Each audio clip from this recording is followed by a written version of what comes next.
Meus irmãos, continuando a nossa exposição, a série que temos na primeira carta de Paulo aos Tessalonicenses, eu convido a igreja para que abra na primeira carta de Paulo aos Tessalonicenses, capítulo 4. Nós veremos nesse capítulo 4 os versos de 13 a 18 e peço que mantenham o texto aberto para a nossa exposição. Primeira carta de Paulo aos Tessalonicenses, capítulo 4, nos versos 13 a 18. Se Deus assim nos permitir, concluiremos esse quarto capítulo. Mantenham também o texto aberto, para que possamos recorrer a ele, uma vez que nós faremos esta exposição nessa porção. Antes da leitura, meus irmãos, é importante relembrarmos algumas informações que vão nos nortear na nossa leitura, na nossa exposição nessa noite. Nós devemos nos lembrar que Paulo, Silas e Timóteo estiveram na cidade de Tessalônica, quando isso é narrado em Atos capítulo 17, e por causa das perseguições que alguns judeus e alguns gentios levantaram contra estes que estavam ali plantando uma igreja, pregando o evangelho, Paulo teve que sair bruscamente de Tessalônica, por causa dessa grande perseguição que começou ali por causa da pregação do evangelho. E ali algumas pessoas se converteram, mesmo num ambiente de perseguição. É maravilhoso ver o que Deus faz na vida da sua igreja quando as oposições e as forças do mundo não podem barrar o ímpeto e o plano do nosso Deus. E com a conversão de alguns tessalonicenses, somando-se à saída abrupta do apóstolo Paulo nessa sua segunda viagem missionária, Paulo, então, preocupado com como que essa igreja ficou. Ele não tinha o WhatsApp do conselho daquela igreja, ele não podia simplesmente mandar um e-mail, fazer uma ligação e rapidamente obter informações. O que estava ao alcance do apóstolo Paulo? Ele tentou visitar aqueles crentes, mas ele mesmo disse que Satanás impediu o seu caminho, não apenas uma, mas duas vezes. Não foi possível. Paulo tinha as suas limitações. Então ele envia Timóteo, e Timóteo então visita aquela igreja com alguns objetivos. Verificar como que estava aquela igreja, verificar como que estava aquela igreja em relação ao apóstolo Paulo. Será que eles ficaram chateados comigo porque eu saí rapidamente? E como nós vimos, Timóteo traz notícias de que a igreja estava muito bem e que entendeu que a saída do apóstolo Paulo não foi proposital. E eles queriam ter um encontro com o apóstolo Paulo. Mas havia um terceiro motivo pelo qual Timóteo deveria estar naquela igreja, que era fortalecer a fé, suprir as deficiências daqueles crentes. Eles precisavam crescer em determinados assuntos. E esses assuntos são basicamente dois, que foram apresentados já no final do capítulo de número 3. Santidade e o conhecimento acerca do retorno do Senhor Jesus Cristo. Então, estes eram dois assuntos que no final do capítulo 3, o apóstolo Paulo indica que iria suplementar, ensinar àquela igreja através dessa carta. A necessidade da santidade e a necessidade de conhecer os detalhes com respeito à vinda do Senhor Jesus. Com respeito, então, à santidade, nós vimos, através do licenciado Vitor, a Escritura nos mostrando a importância daquilo que Deus considera como um padrão de vida santa. E vimos também que essa santidade se manifesta através do amor fraternal. Nós vimos isso na semana passada. Agora, então, o assunto muda. Paulo sai do tema da santidade e da santidade coletiva para falar sobre o retorno do Senhor Jesus Cristo.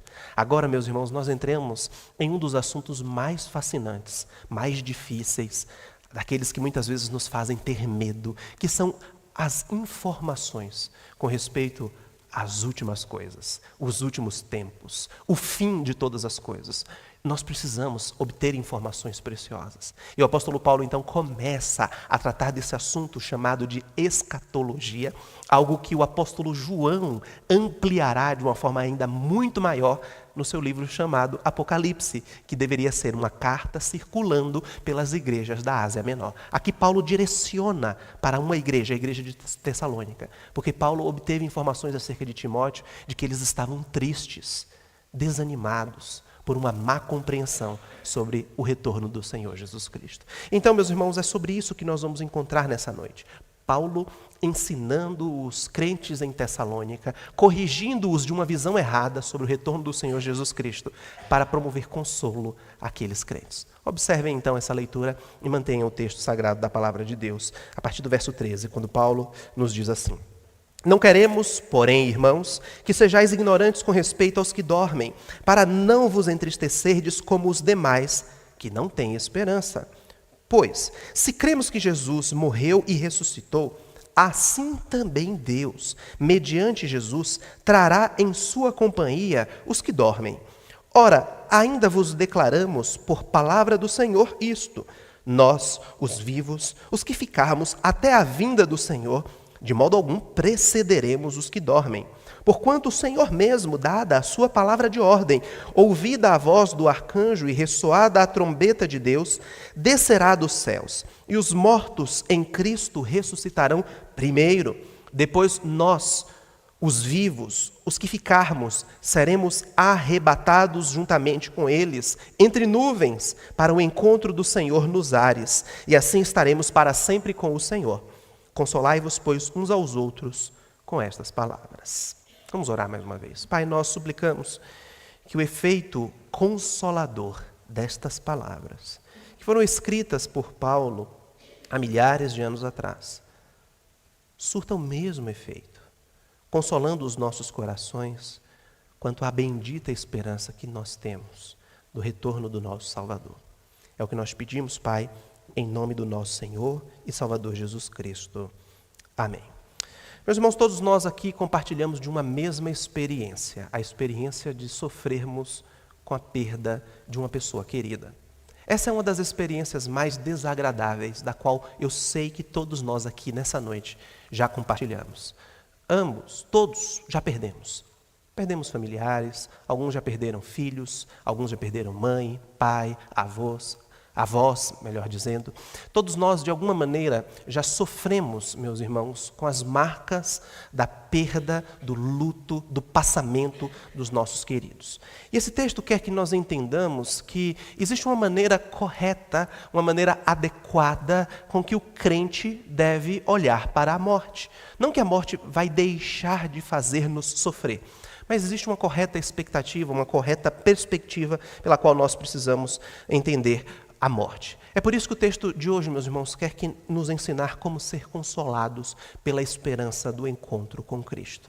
Mais uma vez, o texto dessa noite quer nos ensinar como ser consolados pela esperança do encontro com Cristo. E esse texto quer nos ensinar como ser consolados pela esperança do encontro com Cristo de duas formas. Em primeiro lugar, nós somos consolados, meus irmãos, pelo encontro com Cristo quando nós cremos na ressurreição dos mortos. É isso que Paulo quer que nós entendamos. Crer na ressurreição de mortos é o primeiro passo para sermos consolados pela esperança do retorno de Cristo. E é por isso que ele diz isso nos dois primeiros versos da nossa leitura, versos 13 e 14. Veja: não queremos, porém, irmãos, que sejais ignorantes com respeito aos que dormem, para não vos entristecerdes como os demais que não têm esperança. Pois, se cremos que Jesus morreu e ressuscitou, assim também Deus, mediante Jesus, trará em sua companhia os que dormem. O que nós encontramos é uma preocupação do apóstolo Paulo com a vida cristã dos Tessalonicenses. Nos versos anteriores, que foram expostos pelo Vitor, nós observamos o apóstolo Paulo preocupado com a maneira com que os crentes em Tessalônica viviam para ganhar a consideração e o respeito dos de fora. Veja isso no verso de número 12. Se eles se portassem com dignidade para com os de fora, eles estariam dando um excelente testemunho do Cristo Jesus. E ali nós vimos que o licenciado nos adiantou que aqueles crentes tinham uma má compreensão com respeito ao retorno de Cristo, a ponto de alguns deles ficarem parados, esperando o Senhor Jesus Cristo retornar, sem envolverem-se com algumas atividades, achando que aquilo, a vinda do Senhor Jesus Cristo repentina, seria o motivo para eles deixarem de trabalhar. Então Paulo repreende, dizendo: olha, vocês precisam trabalhar. Vocês precisam fazer aquilo que o Senhor chamou para cada um de vocês fazerem, porque fazendo assim vocês estão se portando com dignidade para com os de fora. Aqui Paulo continua com o mesmo sentimento. Ele diz: não queremos, porém, que sejais ignorantes com respeito aos que dormem. Veja, Paulo está conectando, meus irmãos, uma boa teologia à prática. Saber o que vai acontecer com as pessoas que morreram, saber o que vai acontecer quando Jesus Cristo voltar, afeta a maneira como vocês vivem. É isso que o apóstolo Paulo está dizendo. Aqui, Paulo diz que vocês não devem se entristecer. Vocês não devem ficar tristes, desanimados, com respeito aos que dormem, quando o assunto é o retorno do Senhor Jesus Cristo. E aí a pergunta que começa a surgir é: pastor, por que aqueles crentes estariam desanimados? Por que aqueles crentes estariam tristes com respeito aos que morreram, relacionando isso com a vinda do Senhor Jesus Cristo? Muito provavelmente, meus irmãos, o que esses crentes estavam sofrendo é com algo que para nós pode parecer básico, mas para eles era muito importante. Você percebe que esse texto dá a entender que eles tinham tanta expectativa com o retorno do Senhor Jesus Cristo, que Paulo descreve como se ele presenciasse o retorno do Senhor Jesus Cristo, quando ele disse no verso número 15, ora, ainda vos declaramos por palavra do Senhor isto, nós os vivos, os que ficarmos até a vinda do Senhor. Paulo considerava que o retorno de Cristo era tão iminente, ele desejava tanto o encontro com o Senhor Jesus, que ele não considerava que ele iria morrer sem ter o retorno do Senhor Jesus Cristo. E então nós começamos a pensar, pastor, Deus está demorando a enviar o Senhor Jesus Cristo? Não. Nós vimos no texto de Pedro, durante a nossa liturgia, que Deus não está demorando. Naquele mesmo texto, Pedro diz que 1000 dias é como um dia para o Senhor. E é como então se passassem apenas 2 dias, desde a ascensão de Cristo aos céus. Então nós não sabemos, nós não cremos que Deus está demorando. Nós sabemos que há um tempo que foi determinado pelo Senhor, um dia, uma hora exata. Só que a tristeza dos Tessalonicenses, meus irmãos, era a seguinte: se Jesus Cristo voltasse agora, e os nossos parentes que morreram, perderiam por acaso esse que é o maior evento da história da humanidade?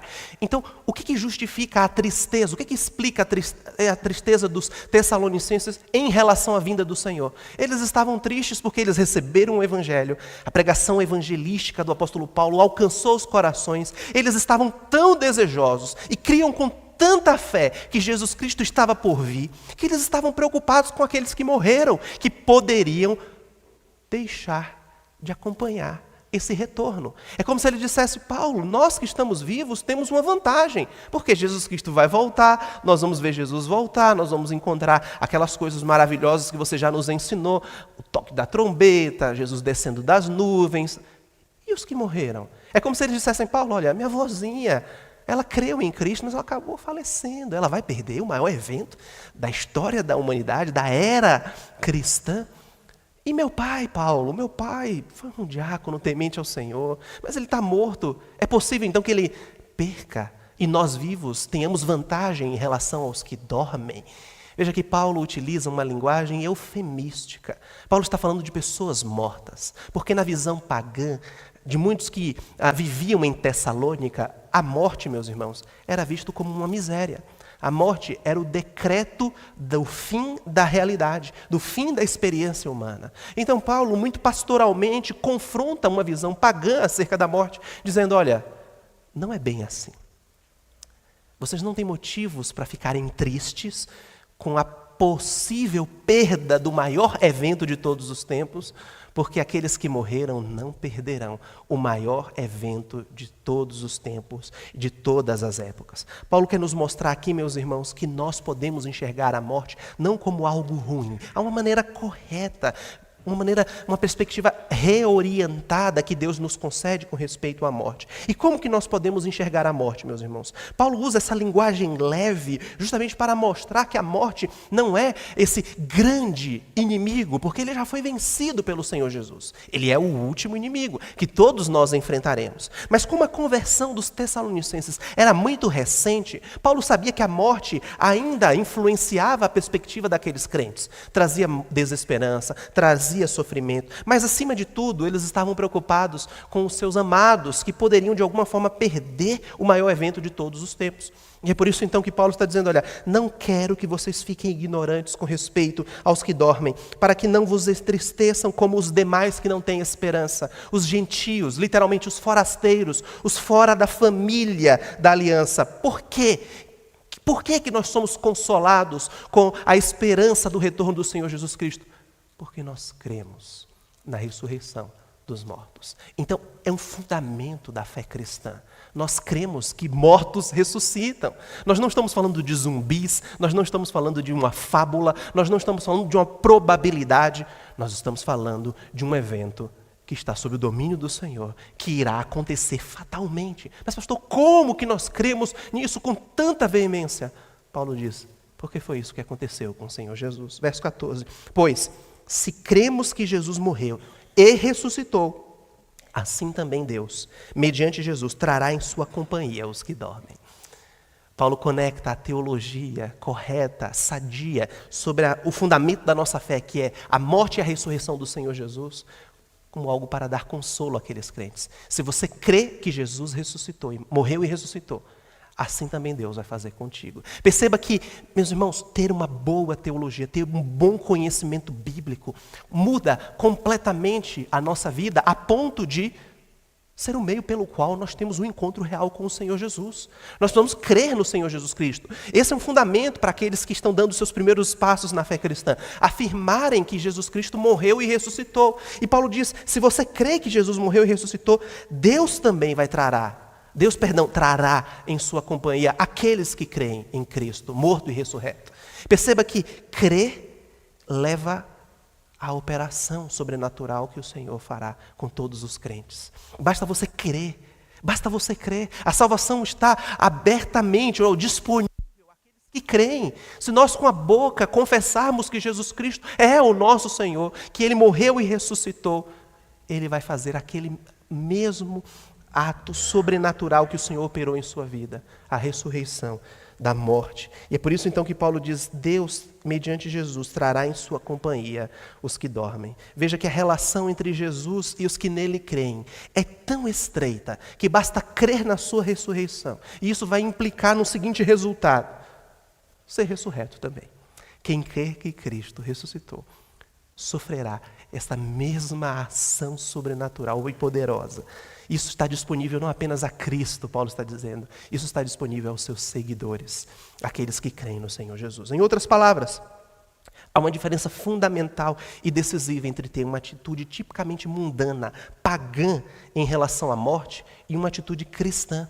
Os descrentes olham para a morte como um fim definitivo da vida. E os crentes olham para a morte como uma passagem, um modo de existência ainda melhor, um modo de viver ainda melhor, a ponto de Paulo dizer que morrer é lucro. Por quê? É através da morte que nós estamos, de fato, na plenitude da presença do nosso Deus. Por isso, meus irmãos, Paulo deu como certo que os crentes não deveriam enfrentar a morte com desespero, com desânimo, e nem a morte dos amados crentes ao seu redor. Porque nós temos uma esperança, a esperança que Deus fará conosco e com os nossos queridos aquilo que Ele já fez com o seu Filho. Então, como ser consolados pela esperança do encontro com Cristo? Crendo que Deus ressuscita mortos. Mas há uma segunda e última verdade que esse texto nos ensina, como ser consolados pela esperança do nosso encontro com Cristo, que é esperando adequadamente a vinda do Senhor. Como que se espera adequadamente a vinda do Senhor? Observe a partir do versículo 15, meus irmãos. Paulo acrescenta ao primeiro elemento, que é crer, o elemento de saber esperar a vinda do Senhor. Veja que literalmente ele diz, ora, ainda vos declaramos. Então, há algo mais para vocês serem consolados pela esperança do encontro com Cristo. Nós, os vivos, os que ficarmos até a vinda do Senhor, de modo algum precederemos os que dormem. Porquanto o Senhor mesmo, dada a sua palavra de ordem, ouvida a voz do arcanjo e ressoada a trombeta de Deus, descerá dos céus e os mortos em Cristo ressuscitarão primeiro. Depois, nós, os vivos, os que ficarmos, seremos arrebatados juntamente com eles entre nuvens para o encontro do Senhor nos ares, e assim estaremos para sempre com o Senhor. Nos versículos que nós lemos, Paulo detalha as consequências. Quais são as implicações de nós crermos que Jesus Cristo morreu e ressuscitou e nos ressuscitará também em relação ao momento que Jesus Cristo voltar? Porque todos nós esperamos a vinda de Cristo, só não sabemos quando vai ser. O que isso traz de importância para a nossa vida? Paulo escreve sobre os mortos, veja, para o benefício dos vivos. Os mortos já estão com Cristo. Os mortos já subiram, já estão na presença de Deus. Mas os vivos, aqui em Tessalônica, estavam tristes, sem saber se eles teriam esse momento, veriam esse momento, teriam a oportunidade de presenciar o retorno de Cristo. Então, o tema principal pode até parecer o futuro dos mortos com relação ao retorno de Cristo. Mas nós não podemos perder, meus irmãos, qual é o grande ponto que Paulo está tratando aqui. Paulo está tratando a conduta que os crentes devem ter. E essa conduta é uma conduta compartilhada. Mas guarde essa informação mais para frente. Porque o verso 15 diz assim, Nós, os vivos, que ficarmos até a vinda do Senhor, de modo algum precederemos aos que dormem. Nós falamos anteriormente que a preocupação dos Tessalonicenses era dos seus amados que se converteram perderem o grande evento do retorno do Senhor Jesus. Então a preocupação deles era, quando Cristo retornar, os que estiverem mortos não terem nenhum tipo de oportunidade. Mas Paulo nos mostra o contrário. Os que estiverem vivos não vão ter nenhum tipo de vantagem em relação aos mortos. Como, por exemplo, ver Cristo primeiro, receber alguma recompensa e depois os mortos terem a oportunidade. Pelo contrário, meus irmãos, os que morreram não perderão absolutamente nada, não serão prejudicados de forma alguma. Ao contrário, o texto nos diz que eles terão uma ligeira vantagem. Quem primeiro sofrerá alguma ação de Cristo sobre a sua vida, no retorno do Senhor Jesus, serão os mortos e não os vivos. Perceba que o texto dá essa vantagem aos que estão mortos e não aos que estão vivos. É interessante porque nós sempre pensamos que seria maravilhoso, né, estar vivo e testemunhar o retorno de Cristo. Pastor, eu quero estar vivo para poder estar naquele momento em que Cristo virá e será maravilhoso, como se isso nos desse algum tipo de vantagem. Mas a vantagem é para os mortos e não para os vivos. Por quê, pastor? Veja, Paulo está dizendo o seguinte: porquanto o Senhor mesmo, verso 16, dada a sua palavra de ordem, ouvida a voz do arcanjo e ressoada a trombeta, descerá dos céus e os mortos em Cristo ressuscitarão primeiro. Quem é que vai sofrer a primeira ação com o retorno do Senhor Jesus Cristo? Os vivos ou os mortos? Paulo está dizendo, os mortos primeiro. Então, quem é que vai descobrir que Jesus Cristo voltou primeiro? Os mortos. E até lógico, por quê? Porque os mortos já estão com Cristo. O texto não fala sobre isso. Mas é provável que essa expressão, a palavra de ordem, que é utilizada como uma expressão militar, aquela voz do general, como se Jesus Cristo dissesse lá dos céus, chegou a hora. Será aquele momento em que Cristo vai reunir as almas dos crentes. Seu irmão, sua irmã que morreu, seu avô, sua avó que morreu em Cristo. Serão reunidos com seus corpos que estão sendo decompostos aqui na terra. Nesse momento, meus irmãos, Paulo diz mais à frente que num abrir e piscar de olhos, os mortos ressuscitarão. Os mortos terão um novo corpo, um corpo glorificado. E nós também, que estivermos vivos, teremos o nosso corpo glorificado, porque carne e sangue não podem entrar em novos céus e nova terra. Mas quem é que vai sofrer a primeira ação com a vinda do Senhor Jesus Cristo? Os mortos que ressuscitarão primeiro.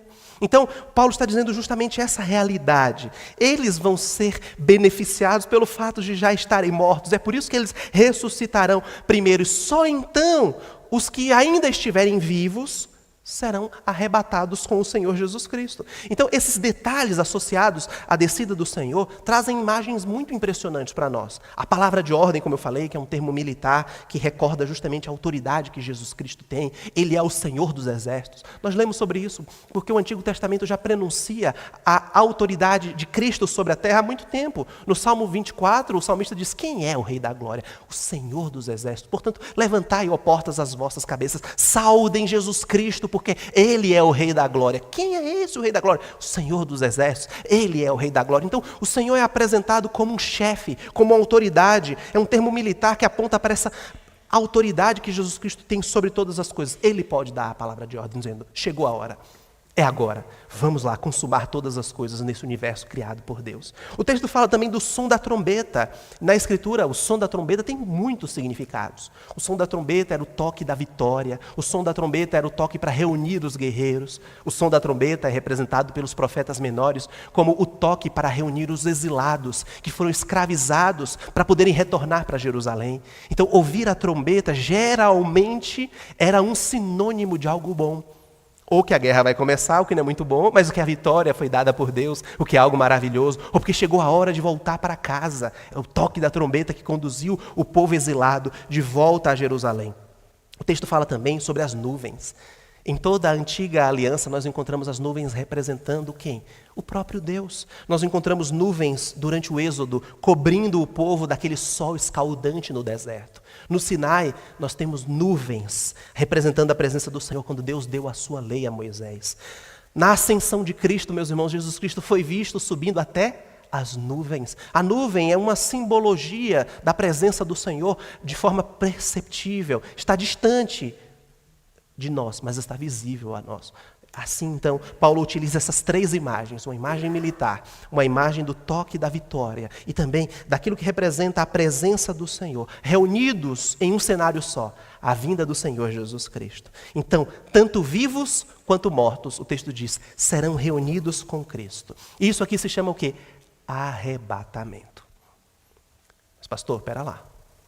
Eu aprendi a minha vida inteira que arrebatamento era uma situação seguinte, olha, as pessoas estão aqui e do nada as pessoas vão sumir, vai ficar a roupa da pessoa, vai ficar o óculos da pessoa, vai ficar o aparelho, no caso do pastor vai ficar uns parafusos do joelho, uma placa de metal, um piloto de avião vai ser arrebatado e o avião vai ficar desgovernado, os carros vão começar a bater porque as pessoas começam a sumir. É assim que eu aprendi. Eu falo assim, você aprendeu na novela da Record, você não aprendeu com a palavra do Senhor. Porque a Escritura não fala em nenhum momento de um arrebatamento desses termos secretos, onde as pessoas do nada vão sumir, do nada vão desaparecer e o mundo começar a ficar em desordem, em caos.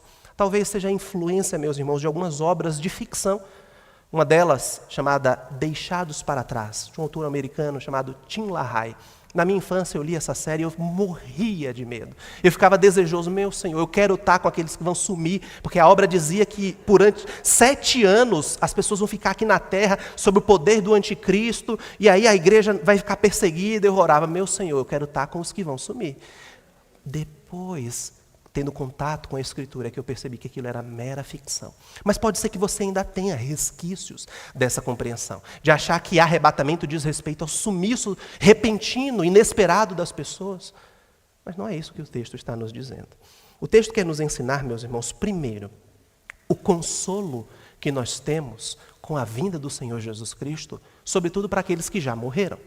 Esse é o tom pastoral da carta de Paulo. Os crentes em Tessalônica se queixaram para Timóteo, dizendo, estamos tristes, estamos desanimados, porque Jesus vai voltar e os nossos familiares não vão ver e eu estou muito desanimado com isso. E Paulo então está dizendo, calma lá, eles não estão em desvantagem, pelo contrário, a vantagem é dos mortos, porque eles vão ser ressuscitados primeiro do que nós os vivos, quando Jesus Cristo voltar. Então, Paulo está mostrando que eles não devem sofrer como aqueles que não têm esperança, porque na vinda do Senhor, todos serão reunidos com Cristo. Notem como o texto, então, meus irmãos, descreve esse encontro. Verso 17. Esse é um dos textos mais discutidos entre as mais variadas vertentes teológicas ou escatológicas. Aqueles que acreditam nisso que eu falei, a grande tribulação, aqueles que acreditam no sumiço repentino das pessoas, utilizam esse texto. Mas vamos olhar para o que o texto de fato diz. Verso 16. Jesus Cristo vai ressuscitar primeiro os mortos. Verso 17, Paulo está falando agora quanto aos vivos. Depois, nós os vivos, os que ficarmos, seremos arrebatados. Ah, pastor, a palavra utilizada por Paulo aqui significa raptado, tomado à força. Por isso que eu acredito que as pessoas vão sumir, desaparecer e ficar só as roupas. Mas veja, seremos arrebatados juntamente com eles, com os mortos.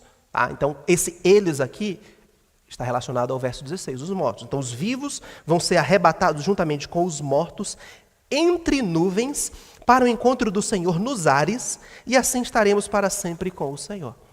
Onde o texto diz que as pessoas vão sumir repentinamente.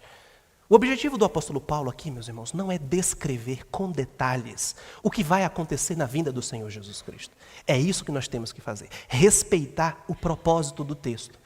Paulo não entra em detalhes. Paulo não quer aqui, meus irmãos, descrever detalhes muito minuciosos, específicos de como que vai ser esse encontro. Ele simplesmente diz o seguinte, que os vivos vão ser reunidos com os mortos que foram ressuscitados e serão reunidos com o Senhor Jesus Cristo entre as nuvens, nos ares. E assim estaremos para sempre com o Senhor. Nós temos que parar onde o texto para.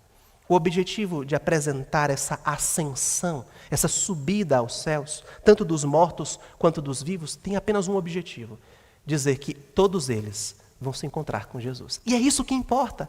É isso que Paulo está dizendo. Mortos vão ressuscitar, vivos vão ser juntados com os mortos para se encontrarem com o Senhor Jesus Cristo. Ah, pastor, mas é nos ares. Tá? O texto faz questão de dizer que é algo visível. Não é algo invisível, não é algo misterioso onde as pessoas vão sumir. Não, as pessoas vão estar com Cristo nos ares. É isso que o texto está dizendo. Mas o grande alvo da sentença do apóstolo Paulo é dizer com quem eles vão estar. E não onde, como, quando, com quais detalhes. Porque a grande força dessa expressão está na última sentença do verso 17. E assim, veja a conclusão. Veja como o texto aponta para o seu grande final, o ápice. E assim, o que mais importa? Estaremos para sempre com o Senhor. Nós temos outros textos onde a Escritura detalhará como será o retorno do Senhor Jesus Cristo. Mas isso está reservado para outros textos. Em Tessalonicenses, na segunda carta, nós teremos mais detalhes. No capítulo 5, na próxima semana, nós teremos mais alguns detalhes. Mas para esse texto, o que importa, meus irmãos, é o e assim. É o com isso, é a conclusão. Qual é a conclusão? Mortos ressuscitados, vivos reunidos, todos estarão com Jesus. Então Paulo está apresentando um conforto a uma igreja que estava desanimada por achar erradamente que os mortos não compreenderiam, não veriam, não testemunhariam o retorno do Senhor Jesus. Estariam mortos mesmo, perderiam aquela oportunidade. Então Paulo está assegurando aos Tessalonicenses que, ao contrário do que alguns poderiam pensar, todos vão estar juntos com o Senhor Jesus Cristo. A ideia mais importante aqui é o resultado de tudo que Jesus Cristo vai operar.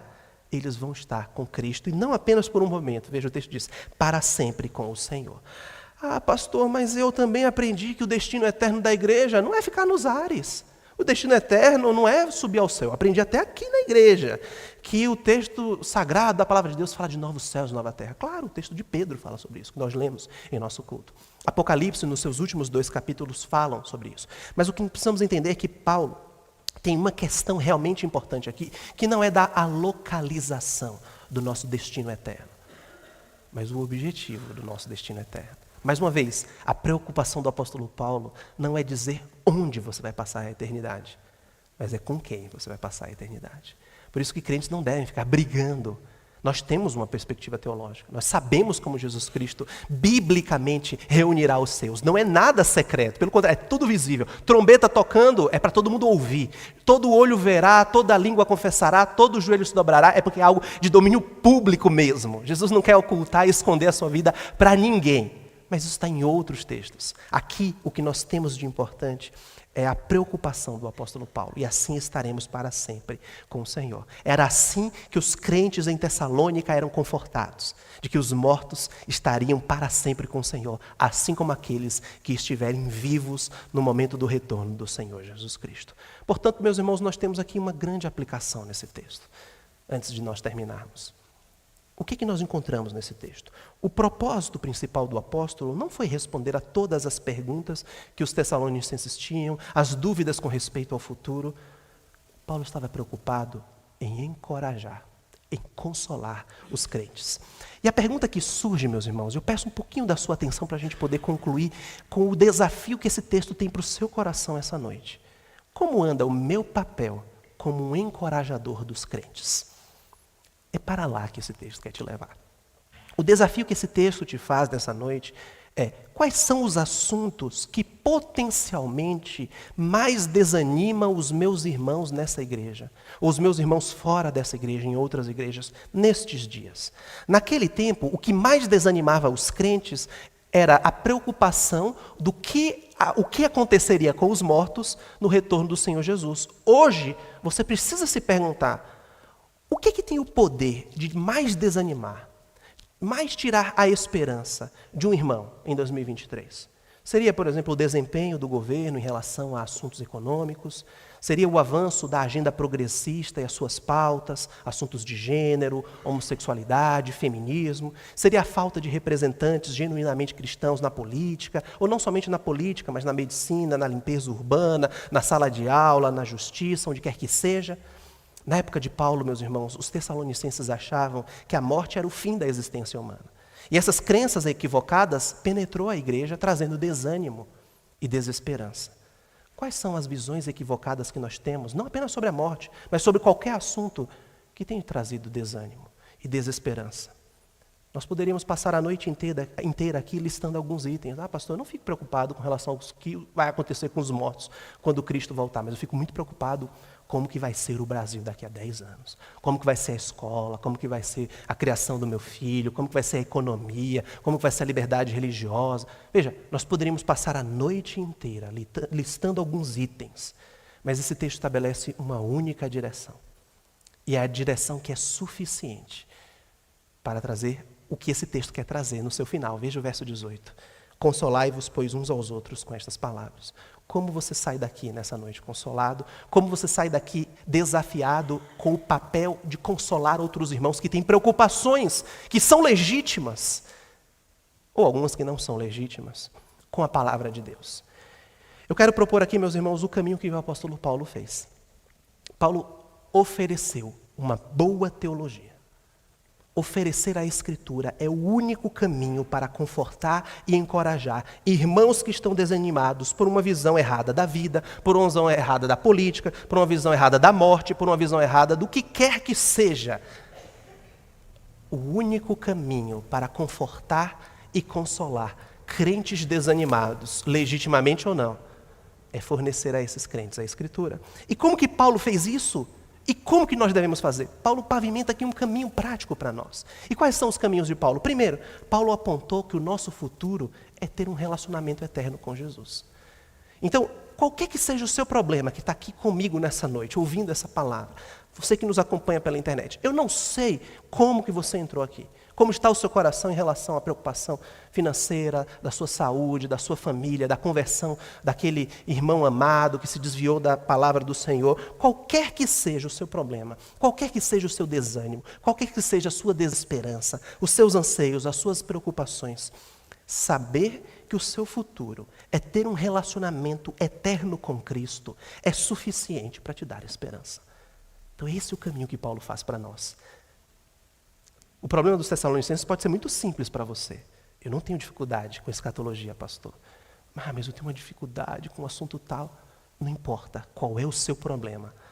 Saber que você tem um relacionamento prometido para a eternidade com Cristo é suficiente para te consolar. Estar para sempre com Cristo, e assim estaremos para sempre com o Senhor, é suficiente.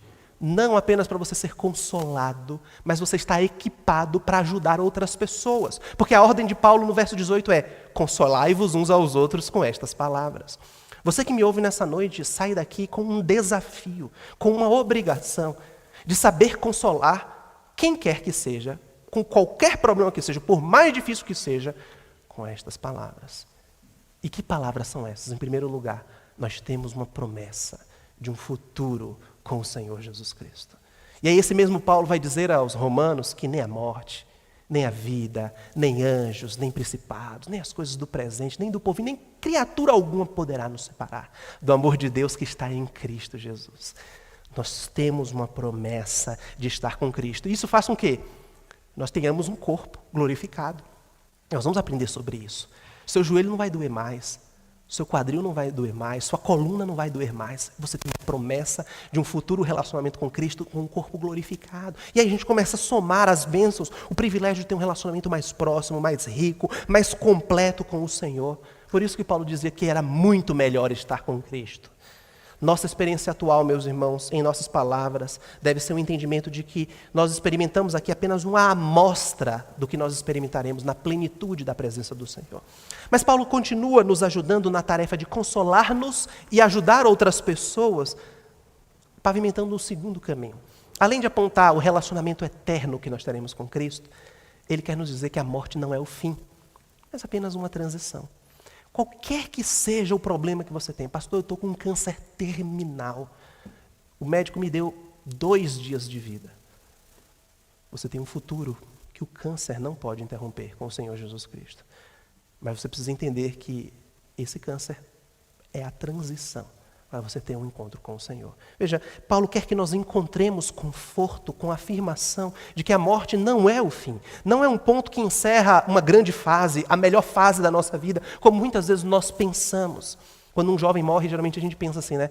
Morreu, né? Cheio de vida, cheio de futuro pela frente. Como se aquilo que ele pudesse fazer superasse aquilo que Deus pode fazer na sua plenitude em novos céus, em nova terra, ou até mesmo no céu, para com os filhos do Senhor.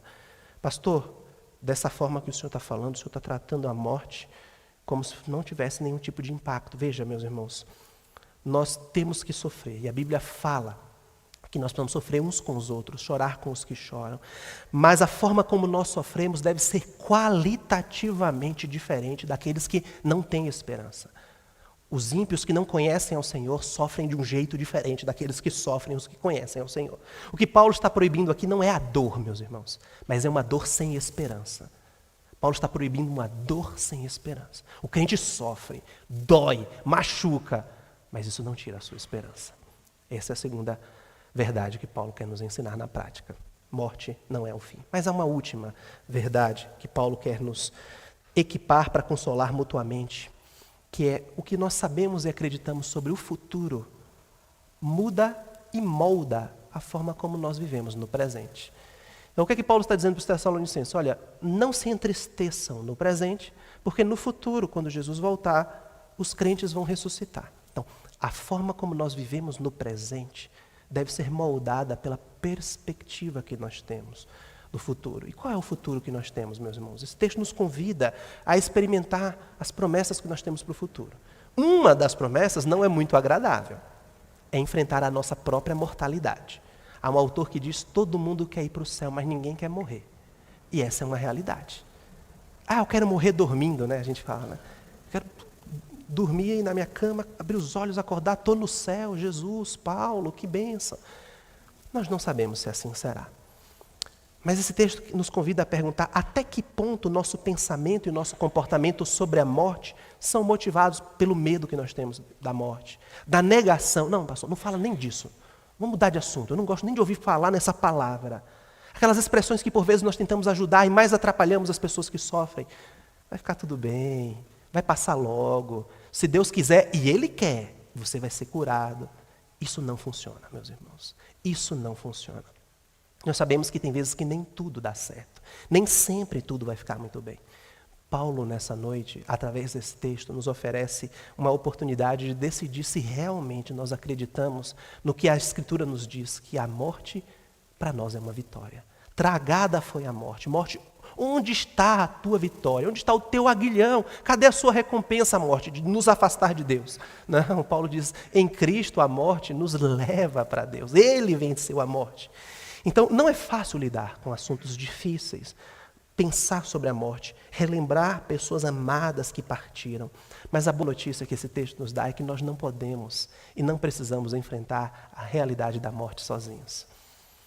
Você não precisa ter medo da morte, porque você está unido àquele que venceu a morte. Você não tem apenas a sua força, os seus recursos para enfrentar a morte sozinho. Porque ainda que você ande pelo vale da sombra da morte, a Escritura diz que Ele estará com você. O Senhor não vai te abandonar, nem na vida e nem na morte. Esse é uma das poucas certezas que nós temos, a morte. Mas nós temos o consolo na vida e na morte, que o Senhor nos toma pela sua mão e caminha conosco sem nos abandonar. Então, nós temos uma fé de um Deus que já venceu a morte e ressuscitou o seu Filho. E para que nós sejamos consolados com a bendita esperança do retorno do Senhor Jesus, nós temos que crer na ressurreição de Cristo. E nós temos que aguardar corretamente a vinda do nosso Senhor. Que essa vitória suprema da vinda do Senhor Jesus Cristo te traga consolo e esperança, para que você seja consolado, mas que você possa sair daqui desafiado a consolar uns aos outros.